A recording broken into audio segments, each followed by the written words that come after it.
Today's spotlight is on The Real Talk Show. There is a war going on for your mind. The Real Talk Show brings you the other side of a news story, one that mainstream media often overlooks. I'm Lolita Kelsley. Watch The Real Talk Show.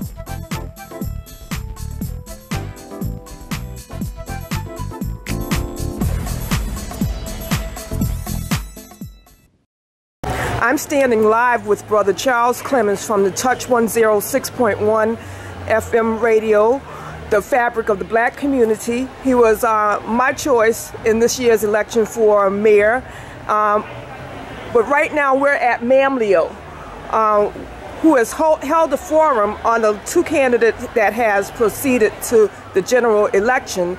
Brother Charles, now that we have these two candidates, what are you expecting from the next mayor of the city of Boston? Well, the next mayor of the city of Boston has to understand that Boston is divided by racism.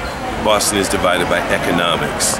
And until we address the racism and the economics that's going on in our communities, particularly Mattapan, Dorchester, Roxbury, we're going to be back right back where we started from.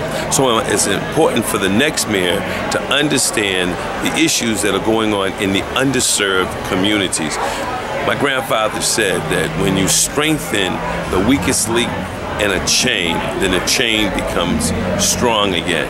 Well, we have communities that are underserved, and it's not fair that we have communities that get services, but when we have communities that are underserved, they don't get the adequate amount of services that they need. Hence, you have a high rate of crime, a high rate of drug addiction, a high rate of alcoholism. Folks are self-medicating themselves through the liquor stores.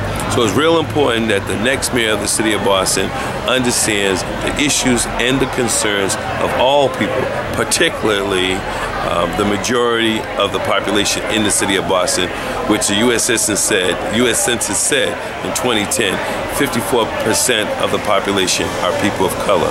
And as for Brother Charles, I will continue to struggle, continue to put the issues and the concerns of the underserved on the forefront. And Charles Clemens will be sitting at the table of decision with the next mayor. Thank you so much for that comment, Brother Charles. And we are looking for leaders as yourself to sit at the table with the next mayor so that we could have the city to go in that direction, which includes everyone. Thank you. And this is Lolita Kelsley of The Real Talk Show. Thank you, Lolita. Thank you. Into this. So welcome on behalf of the PAC. Leonard, do you want to say a little bit about the PAC? So John will know about us and then we can start. Well, John knows about our PAC. He came before. Again, I just want to introduce John Connolly, Councillor Connolly, to come up and say a few words briefly. And after he says a few words, we'll go into some of the questions that we've asked from the audience and also from the panel.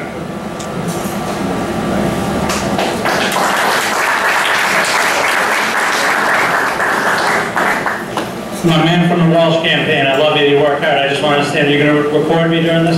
Okay, thank you. I just want to understand. Just want to make sure. I'm good, but I just want to know. So, I got it. All right. Thanks, everybody. I appreciate the opportunity. I know I've got to meet many of you over my 6 years on the City Council, many of you this year, and I know I see a few new faces in the room as well. I'm John Connolly, City Councilor at large, 6 years on the City Council, grew up in Boston, and really running for mayor because I grew up in a divided city. City divided starkly along race and class lines, and I'll be the first to say I had the best of this city growing up, but I was always mindful that so many in my generation did not, and that drove me to become a teacher and to want to make sure that everyone could get the opportunities I had. And I taught in New York City and then Boston, taught children from every neighborhood in Boston, worked with families from every neighborhood in Boston, and I saw the transformative power of a great school for young people facing great odds. I believe that we need to transform our Boston public schools if Boston is going to move forward to where it needs to be. But I also hear those pieces, Connolly, all he does is talk about schools. Yeah, I talk about them a lot, but I recognize that it's all connected. I want to see us as a city work out a comprehensive plan for safe and healthy neighborhoods. I want to make sure that we're connecting the public health piece to the law enforcement piece, and recognize that if we're not addressing trauma, mental health, and addiction as key issues that drive safety and health in our neighborhoods, then we're not going to get far enough. And if we're not seeing the connection to our schools, then we're not going to get there. Because that 16-year-old who drops out of school most likely made that decision when he or she was 12 and spends 4 years just sort of wandering around aimlessly, showing up at school sometimes but not usually, then becomes a legal dropout at 16. But that young person is one of the most likely people in Boston to end up arrested at some point and likely incarcerated. And that's that end product of that school to prison pipeline that I think we have to break if we're going to allow this city to truly hit its heights. But I see that it's connected beyond that. We can see the connection between schools and public safety and healthy neighborhoods. But I've worked with 12, 13, and 14-year-olds. And I know when a 14-year-old looks out and doesn't see a future, that's when he or she's going to decide to drop out. And that'll be the first of many bad decisions. But how do you see that future? You've got to know there's a good job at the end of the line. And I see that we've got to be focused on economic development in this city. And we have to do far better at preparing our young people to career pathways, better vocational education, but also college pathways in our high schools that are connected to the business community. And we need to make sure that the prosperity in the downtown business community becomes prosperity for every neighborhood and every corner in Boston. And that is how we have to connect the jobs, the safety and health, and our schools. And that will be my driving vision. But I want to say a deeper piece on this. I get it. You know, you got to look in the eyes of your candidates for mayor and decide if they're real when they say this. But for me, diversity is a paramount value. It's in my heart because I know that it makes us a better city. I know that if we want to reach every corner of this city, the leadership of this city needs to look like the whole city. I know if we want to reach every corner of this city, our city workers, from our police officers to our firefighters to every city department, has to look like this city from bottom to top and top to bottom. And I am dedicated to making that happen because that makes us a better city. But there's another piece on that. I look at the Trotter School on Humboldt Ave where I drop my daughter for school, where she's having an unbelievable education. Over 90% of the students going in there are living in poverty. Over 90% are students of color. It's so important that those students get to see teachers of color in the classroom. And I always think back to my teaching days. Say, the most important piece was that it'd be a great teacher in the classroom. But the fact was, if I was a good teacher of color could do more for my students than I could. Because of the mentorship and the role model piece that would show that young person, I can do it, I can be like Mr. So-and-so, I can get there, I can go to college, I can do these pieces. But the piece we never say is this: it's just as important that my daughter walk into a classroom and see a teacher of color. I am dedicated to making sure, I will be dedicated to making sure that our city government looks like this entire city, because that is what's best for every child in this city. And I will work with you to make that happen in the police department, but I will work with everyone across the city to make that a reality. Because that is how we're going to seek our brightest future, and that is how we're going to make sure we've got great schools, and it connects to safe neighborhoods, which connects to great jobs, and comes back to the need for great schools. That's my vision for the city. I appreciate you hearing me out tonight. I'm happy to take questions. I thank you for giving me this opportunity, and I thank Billy Sylvester for taking such a leadership role in this organization. Thank you so much.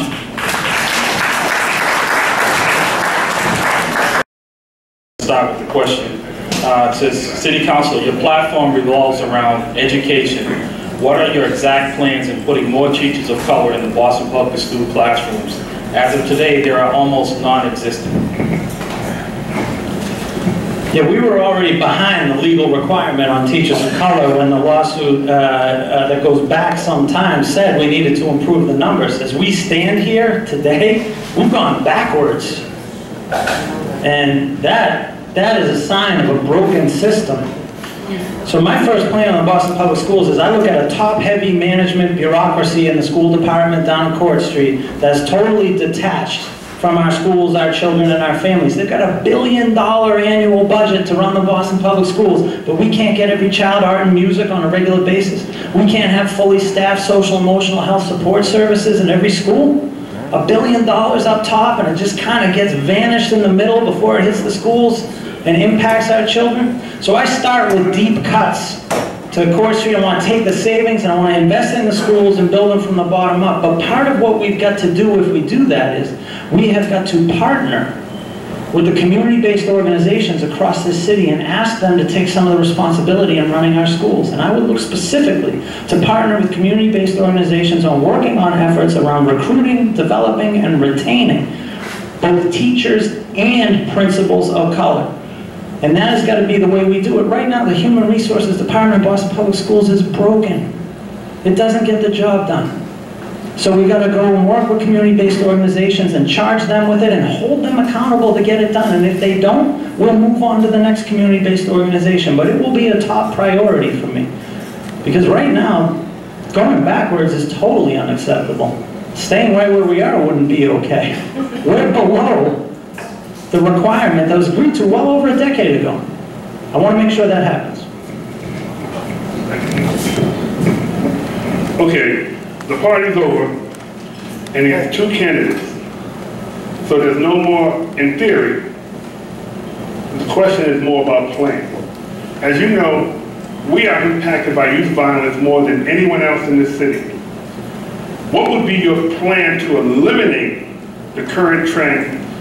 And would you consider a peace commission that would consist of nonprofit, clergy, business, education, and police to bring about change and support in our community? Yeah, absolutely. And I don't claim to have all the answers here, okay? And I think that we need to pull everybody together and have a collective effort. And that's part of what I would call a comprehensive plan for safe and healthy neighborhoods.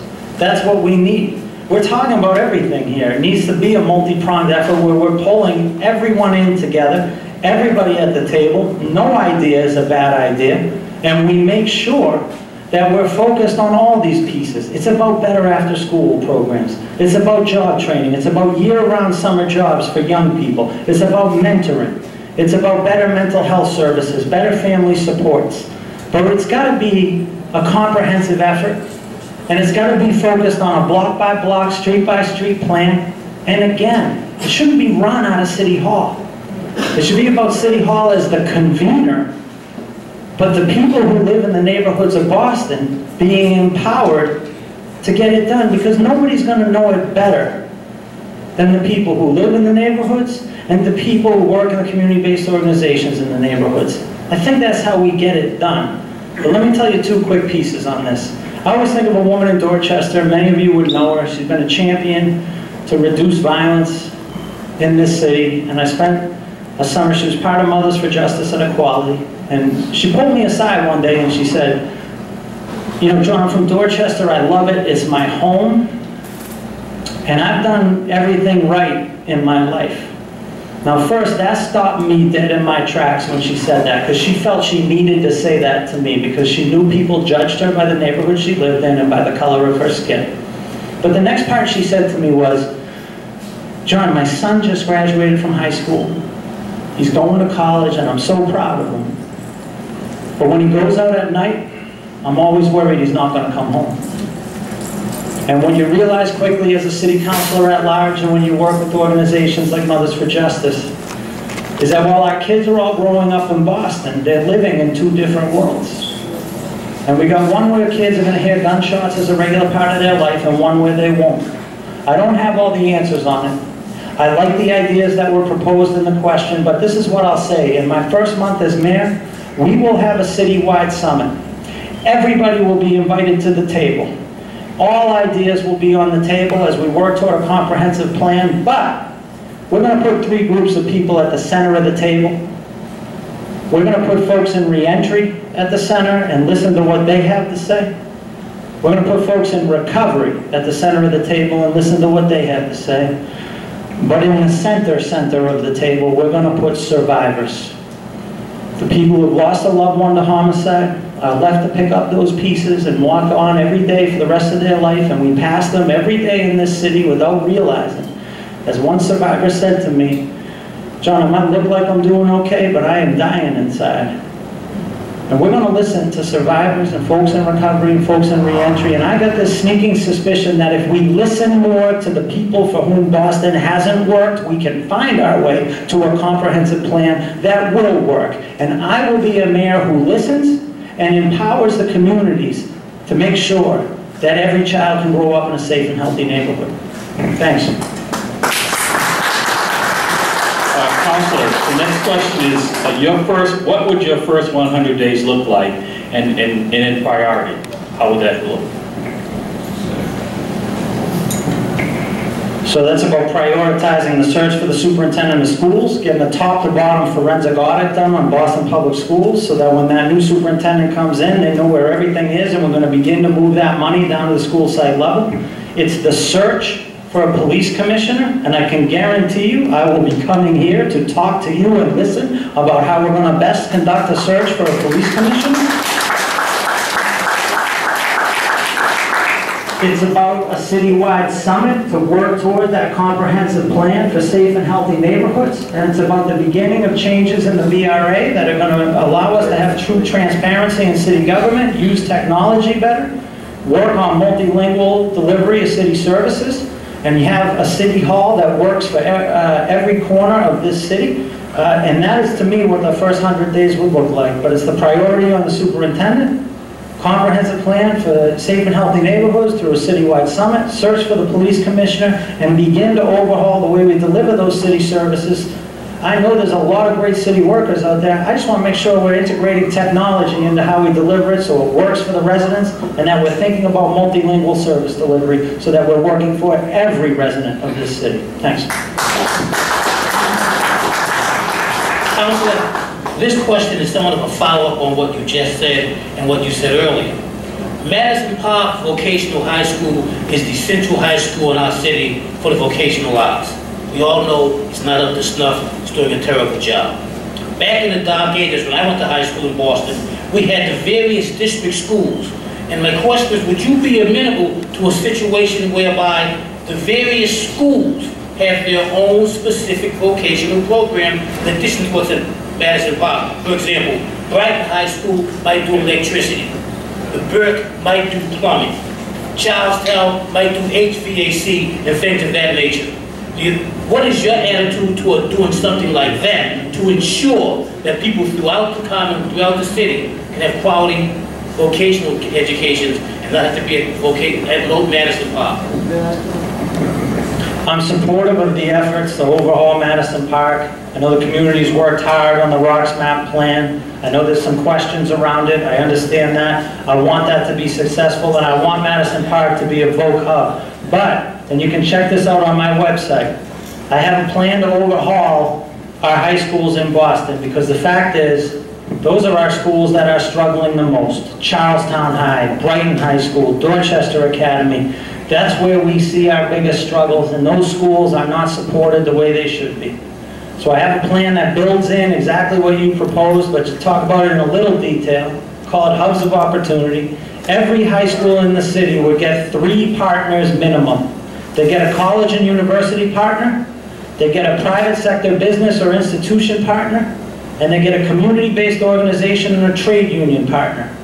And every one of these high schools would have a college to career pathway with financial aid and a vocational career technical pathway that would take you to a skilled high-wage job in today's economy. So you think about Dana-Farber as a partner at Brighton High School and the ability to do an internship there while you're a student, use their facilities to study, have staff from there come and work with teachers on programming and developing skills, and know that when you get to the end of it, we could have a vocational pathway that will take you to a job as a lab technician in that Dana-Farber or somewhere else in Longwood Medical, starting at 60 or 70 a year, or a college to career pathway that could take you to Northeastern to study chemistry or physics or get the skills needed to go in and become a researcher at one of our laboratories or institutions. And again, I'll come back to that 14-year-old. Show that 14-year-old a pathway to success and say, we will stick with you while you do this. You're going to have to work hard, but we're going to be there with you, and here is the path. That 14-year-old will take it every time. And we'll save a young man from dropping out or a young woman from dropping out and get them on a pathway to that job. Lastly, I want to see a police and public safety program at Madison Park that's going to allow young people where we will say we will work with retired police officers. We'll do internships in the Boston Police Department.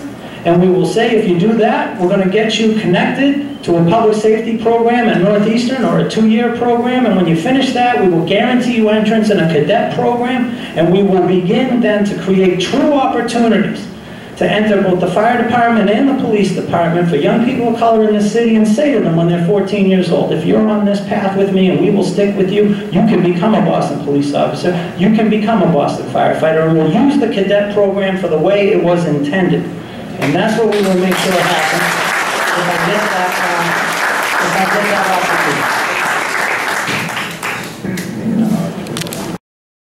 Councillor, there's a lot of people in this room who own their own business and have had a lot of frustration of going to the WBE office and not getting any bids or opportunity to do business with the city. What would you, as a mayor, do that will be different than the current situation?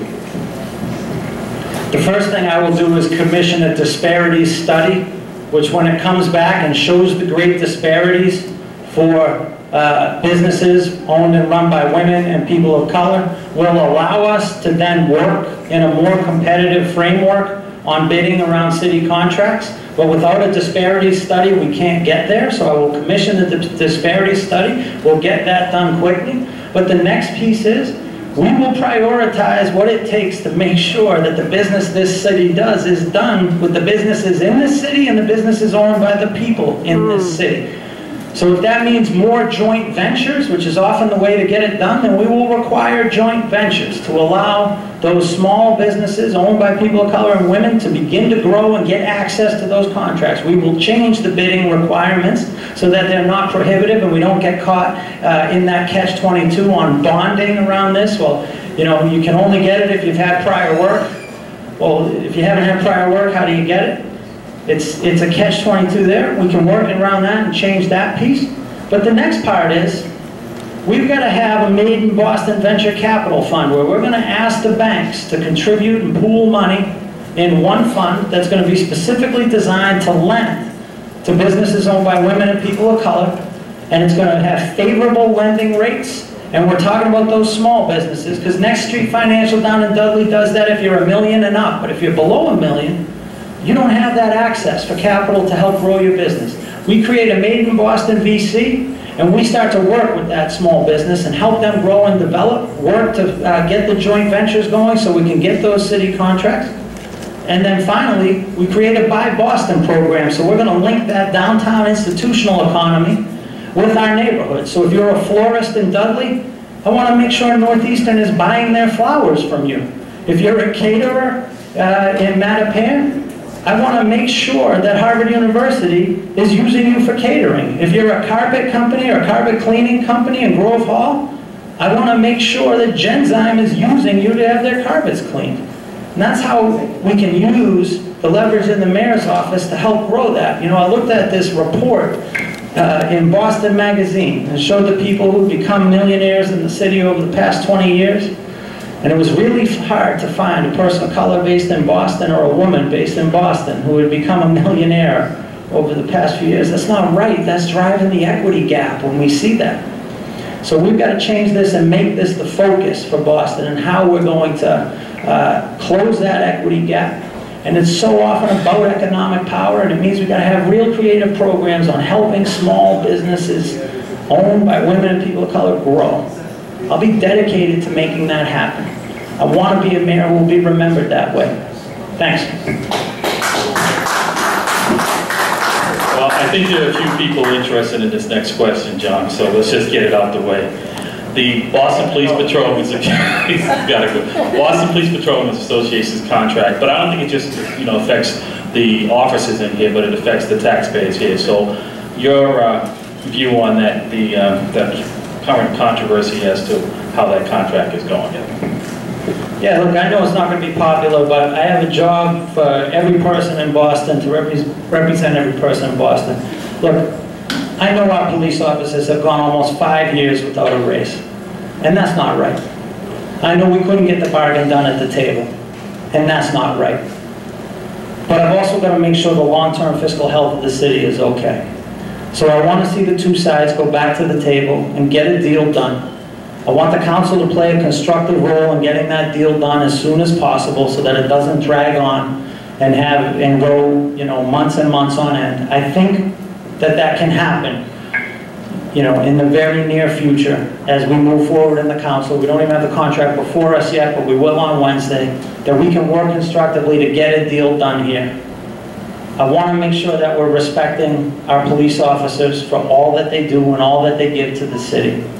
It's less about our police officers in this contract than it is the contract after that, the contract after that, and the contract after that from different unions that threatens the long-term fiscal health of the city. We've got to find a way to get that done. I also recognize that we've got to make basic changes in how we pay police officers, because we force you to work way too many hours to make the money that a firefighter would make. If you're in under 10 years, this contract doesn't work for you. And it's not structured appropriately. And we ask you to work 65 hours to make the base of the firefighter. And we're not giving you retro on the details of the overtime, as has always been done in the past. So I recognize the flaws here in this contract inherently. And look, I'll work creatively with you if I'm mayor to find the ways to make sure that we can compensate you appropriately, maintain the fiscal health of the city, and not get in a situation where we're asking our police officers to work far more hours than other city workers to make roughly the same. I think it's flawed right now. I can't support it as it is right now, but I want to work hard not to reject it, but to make sure that we get a deal done that will give our police officers a well-deserved raise and maintain the fiscal health of the city. Council, the next question states as follows. Very talented young people of color come here for school and leave after they get their degree. Not because they don't have professional opportunities, but because they don't have social opportunity. What will you do to help young people of color who want to stay in this city keep their talents here and help them have social opportunities as well as professional opportunities? So, I recognize this question is specifically for young people of color, but I want to open it up on a broader piece for a second. I had the chance to teach in New York City for a few years, and it was great. I loved my time there. I've visited Chicago multiple times. I've been to Atlanta. I've been to Washington, D.C. a ton of times. And the one thing I notice that just really stands out when I'm in different cities is you can go to a restaurant anywhere in those cities and you're going to see people of all walks of life eating in those restaurants. There's about one restaurant in Boston where you can see that happening. And that right there speaks to the fact that we have this thriving middle class in this city in many ways that keeps getting squeezed and squeezed. It's a middle class of all walks of life, but yet it's not reflected in the social and cultural and arts life of this city. It's still incredibly segregated in so many ways. So I speak to that on the level of all Bostonians, a senior, a young person, whoever it is. It's not there the way it is in other cities, and it says really terrible things about where we are. Now for young people specifically, they come from thousands of miles away, they go to any one of our colleges, they love it, but then they look outside at what this city and their life will be like as they exit our college, and they say no thank you. So I strongly support Councillor Presley's legislation to open up that availability of liquor licenses across neighborhoods, because part of this is an economic barrier that does not allow small businesses, in particular businesses owned by people of color and women, to get the liquor licenses. Part of it is when you only have less than 10, I think, liquor licenses in Mattapan and more than 40 or something in Alston-Brighton. It's a big disparity that tells that story and that inability to build a true social and cultural life. But there's the other piece too, when you go to the downtown clubs that get cited for turning away young black people who want to go into the club or a convention when they're there. And that's about policing discrimination and enforcing laws that have been on the books for well over 40 years. I want to make sure that that happens. I want to make sure that we have a vibrant arts, cultural, and social life in this city and that we celebrate every corner of it. And I will just say this. The mark will be, we'll know we're there when you can walk into a restaurant in any neighborhood in Boston and see people from all walks of life having a good time there. Other cities do it, we're way behind. We've got to focus on changing this. And the cost ultimately is, as we drive all that young talent away, we're sending them to other places in the country to be part of that economic engine, and ultimately they'll take the jobs from this region. We got to make sure we keep this young talent here. They're the job creators of tomorrow. So I'm dedicated to making sure that we open this city from an arts, cultural, and social life standpoint, that we tolerate no discrimination in any corner of this city, but we put those programs in place to support the small businesses owned by women and people of color that are going to help us bridge that social divide in this city. Councillor, I'm sorry, Councillor. That was my question. It was my question. Can you hold questions until we're going to go to the audience and now people raise their hands? So we have a process, and we have to respect that process. Please. The question wasn't answered. I wrote it. I would like it. Well, tell me what part wasn't answered. I'll answer it. So I specifically wrote it based on the constituency that I represent. It's not really in this room, but it's who I represent. It's not just the liquor licenses, it's the entertainment licenses and it's the zoning. Yeah. Because the social venues, the night venues in the city are owned by the same people. I got you. Listen, I'm sorry I didn't speak in specifics. You're absolutely right. I thought in referring to the liquor licenses, you wanted me to get deep down in the weeds. I understand that we need zoning changes as part of it. I understand that we need to open the door when it comes to licensing businesses. And I understand that the Entertainment and Licensing Board does not work for small business owners in this city. If you look on my website around how I want to transform City Hall service delivery, you'll see all of those pieces. I recognize when I talk about a true effort to support small and new businesses run by women and people of color, but all small and new businesses in this city. I want to see a user-friendly City Hall. I want it to work like the Apple Store. I want you to be able to access everything online. I want you to be able to come in and have somebody flying at you with an iPad and all they're going to ask you is, how can I help? I don't want the arbitrary rules that control zoning and entertainment and licensing. I want clear-cut rules and no barriers to entry, whether it's a liquor license, a zoning question, or an entertainment license. I get that that's how it has to happen. I'm with you on every one of those little pieces. I'm sorry I didn't answer it directly. I just didn't know how deep you wanted me to get in the weeds on it, okay? Thank you. I would like to say we're a community united. That means we have firefighters, police officers, bankers, nonprofits that come together to support the person who has the best interest of our community. The next question I have, and it goes in hand in hand with that young brother just was saying.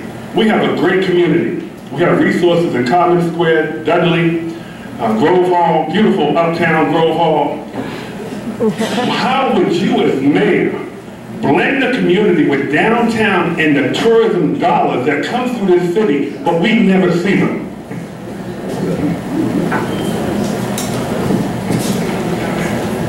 I gotta be honest, I haven't put a whole lot of thought in on that one. I'll say we don't have a real tourism strategy in the city, and obviously we want tourism to reach every corner of the city. And you can see that when you visit other cities, that they're very good at promoting all neighborhoods in the city, walking tours through all that, bus tours through all those pieces. Again, it's a way to connect those small local businesses with that downtown business piece. I just gotta say, generally in Boston, tourism is a huge part of our economy. But I feel like it's almost by luck. It's because of our history people come, but not because we promote it well. And if we can have a real cohesive tourism strategy and a real global outreach on it, I think we could actually make a lot more tourism dollars and visitor dollars. And then clearly part of that needs to be making sure the strategy includes all parts of Boston. And as we know, I mean, the richest history in Boston arguably is right in Grove Hall and Roxbury. And you know, we want to make sure that all corners will be represented. But what I see right now, we got a lot of work to do on tourism, period. We get lucky on it because people are going to come here no matter what. Colleges, universities, and because we're such an old city. We can do a lot better, and certainly I want to make sure we're connecting it to all neighborhoods. I can do one more. I got to be at another event shortly. Yep. Next question. You have spoken about the BRA. Now the developers in the Seaport District, people like Chiafaro and Fallon, they pay linkage money to the BRA to keep from putting affordable units in their developments. Those linkage monies all shoot over to put the affordable housing mainly in communities of color. What will you do to facilitate a change and a better mix in that particular situation?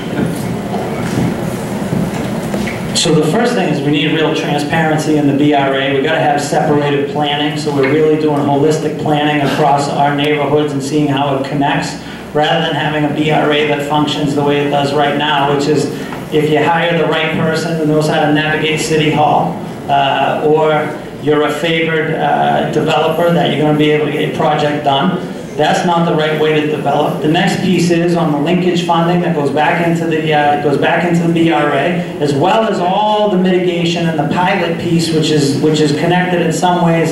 In other ways, it's independent BRA. But all of those deals are done behind closed doors. We need to have an open, transparent community process so the community can have a real voice in where the benefits go. Now, specifically to the affordable housing piece you talked about, I'm just going to tell you this is a great thing of running with 12 great candidates, including Charles Clemens, was that there were a lot of good ideas during the race. I'm going to borrow John Barros's great idea here, okay? He had a great idea during the race when he talked about holistic development across our neighborhoods. This is about looking at where a neighborhood stands today and where we want it to go tomorrow when we talk about affordable housing. Because some neighborhoods don't need any more affordable housing. They need more middle market housing. Other neighborhoods don't have enough affordable housing. They need more affordable, because what we want to see is true mixed use in all ways, shapes, and form across every neighborhood. We don't want to have high concentrations of poverty in any one neighborhood. We want to have neighborhoods with vibrant business districts, a healthy mix of businesses, but also a healthy mix of housing. And that's what we've got to do.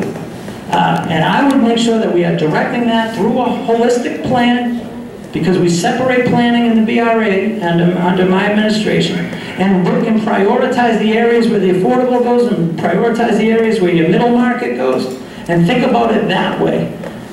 I will say this on Dudley, and I hear from a lot of residents in Roxbury who say, look, we don't need any more affordable housing here. We need more mixed use and market. I get that, and I think that is the way the plan should go, but here's the one caveat.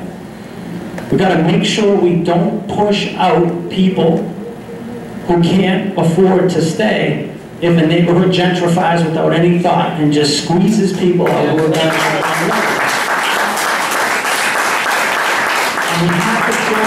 we have to build that into the plan as well. And I think if we're thoughtful about planning, if we actually do something we haven't done in Boston in a while and plan, then we're going to avoid a lot of the arguments when we actually go to build, because we will have planned for it. So, listen, I'm sorry, I know there's a lot of questions. I just had committed to a speaking engagement before I had committed to this at 7 o'clock down in Chinatown, and so I have to go there. I can't be late for it. I think I'm going to be late for it, but I do appreciate it. Yeah, just listen, I hope you will consider me. I want to work for a Boston that works for everyone. And I know that means that we need a city hall where the leadership and bottom to top to bottom is going to look like everyone. I'm dedicated to that. As a teacher, I went in the classroom with students who were facing that daunting achievement gap. As a counselor, I've worked to close that equity gap. It's my life's mission to make sure that this city can work for everyone from every walk of life.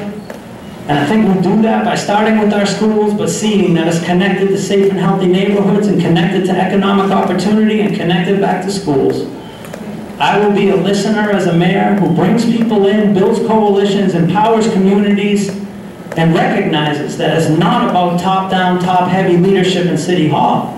It's about a City Hall that convenes and empowers, and then lets the people of this city do the things that need to be done to make it a great city. So I thank you. I hope you'll consider me for endorsement. If you ever have any questions, email me, call me. I'll call you back or email you back. Thank you.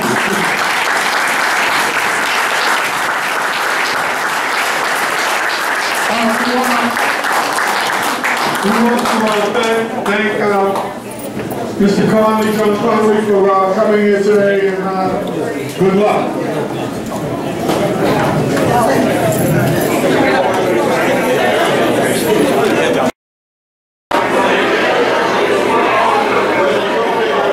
Hi, I'm standing here with Pastor Betty Collier, who is at the MAMLEO first forum, speaking to John Walsh and Mr. Walsh and Mr. Connolly, who are the candidates that will be running for mayor for the city of Boston 2013.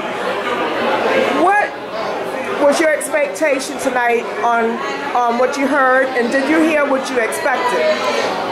I did. I think that the questions that were asked were very, very enlightening for me, because this is my first time ever thinking about asking the candidates what would they do. So I got here with Mr. Walsh at 5 o'clock, and he was very enlightening, and I took down notes too, so that I would have notes to refer to in making up my decision as to who I would vote for on November 5th. Okay, thank you so much, and it's always wonderful to see you. This is Lolita Kelsley of The Real Talk Show, speaking again with Reverend Betty Collier. Thank you so much, Lolita. It's always a pleasure to see you. Thank you. Hi, I'm standing here with Mr. Larry Van Zant of MAMLEO, and we just had the chance to listen to Mr. Walsh and Mr. Connolly about what they will be doing in the city of Boston for MAMLEO and for people of color who are now the majority. Did you expect to hear the things that you heard today, or was there some things that you're still questioning? No, I like both candidates actually. I do have one that I favor the most, and I thought he was great tonight. But the forum didn't come here because of MAMLEO. It came because of the QPAC that we have. We didn't bring him in specifically for MAMLEO. But there were some questions that was asked concerning the police commissioners. And we have so much talent on this job. Most of us have master's degrees. Some of us have doctorate degrees on this job. And we never get that opportunity to get up to the top echelon so we can help run this department and actually pay more attention to communities of color, not locking up our black kids and our minority kids, every time they just do the smallest things, and working with them to be better, mentoring them, coaching them, doing all kinds of things. And that's what MAMLEO's concern is. I thought that both candidates had some great ideas. I think that the race is just starting. We'll see what happens when it gets closer to the finish line. That's when it's most important. But as far as MAMLEO's concerned, we're going to take the time, listen to both of them, see which one works for us best, right? And we're going to bring them in ourselves one at a time, just for the police situation. This was a community thing, a community pack. QPAC they call it. It was great that they came in. This might have been their first stop. I know John Connolly said he had another stop downtown in Chinatown, but I'm glad that they respected us enough to get here at this particular time. Right off the election last week, this week they're here with us. I think that's a great thing. I think it shows the interest that they have in what's happening to the minorities in this whole city, not just this community. And I hope he goes all the way across the city. I hope he goes all the way to Charlestown, the minorities there, to Columbia Point, to all those different places where there's people of color. And I hope that we get out there and help them set up forums with questions and answers that concern their neighborhoods. Because we're just not interested in this neighborhood. We're interested in the city of Boston, period. So I am standing here with Mr. Larry Van Zant, and he is giving us his take on tonight's forum. Thank you so much. This is Lolita Kelsley reporting live from Blue Hill. I mean, is this Columbia Road? It's Columbia Road for the Real Talk Show. Dorchester. This is Dorchester. People think it's Roxbury, but it's Dorchester. This is Dorchester. We got another block up. We're in the hood. That's right, in a good hood. It's a good hood. Thank you. Hi, I am standing here with Priscilla Flint, Membership Outreach Coordinator for Mothers for Justice and Equality, and we've just been able to listen to the two candidates that will be running in the general election 2013 for the City of Boston mayor. Priscilla, I know you have been doing a lot of work on a lot of different fronts. Did you hear what you like to hear tonight about reform in the BRA? Why or why not? To be honest, I'm not really still sure. I'm still thinking about the answers around the BRA because we really need separation. We really need separation. We need the BRA to be accountable to the community for what they are doing because they are literally giving away the land to the developers.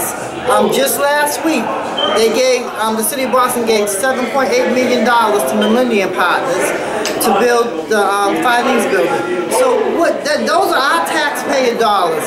That's our money going to these developers for tax breaks. I mean, come on, for real. So I'm looking at the mayor candidate that says that he's going to do something about the BRA, changing the way it operates, and bringing community people as part of the board.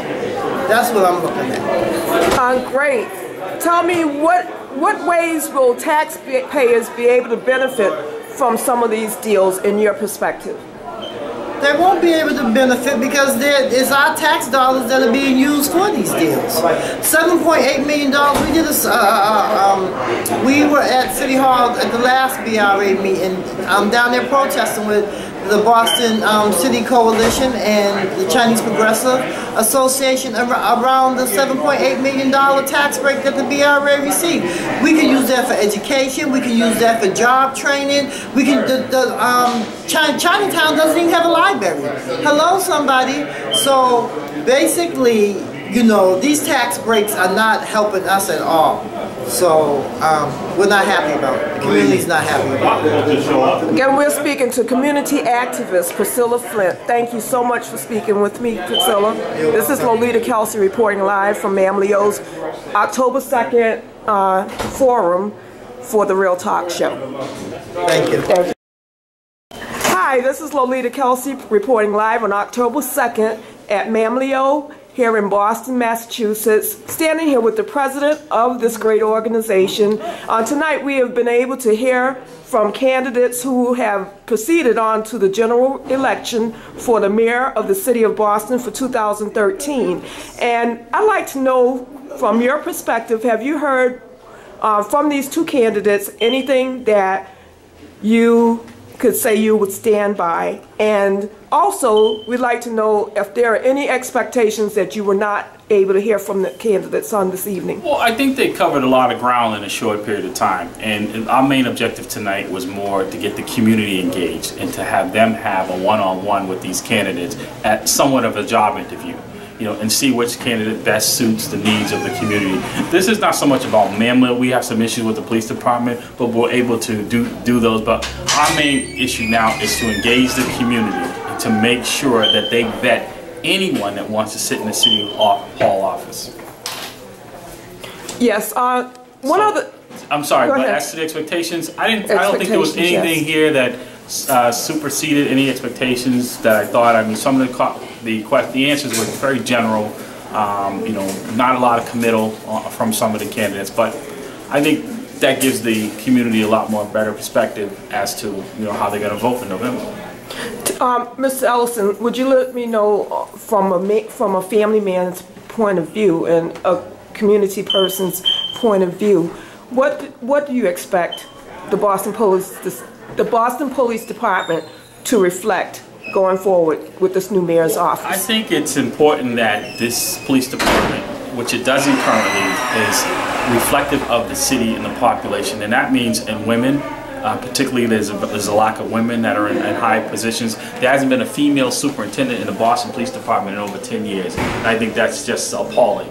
and as far as people of color, not just being in positions, because they're all talking about making sure that we have people in there, but we want to make sure we have people in there that have a voice, so that this community has a voice. And the community should be part of the vetting process on that as well, because if you don't have a connection with the people they put up there, it's just another face. Thank you so much for talking to me, Mr. Ellison, and I look forward to seeing you in more forums. Thank you.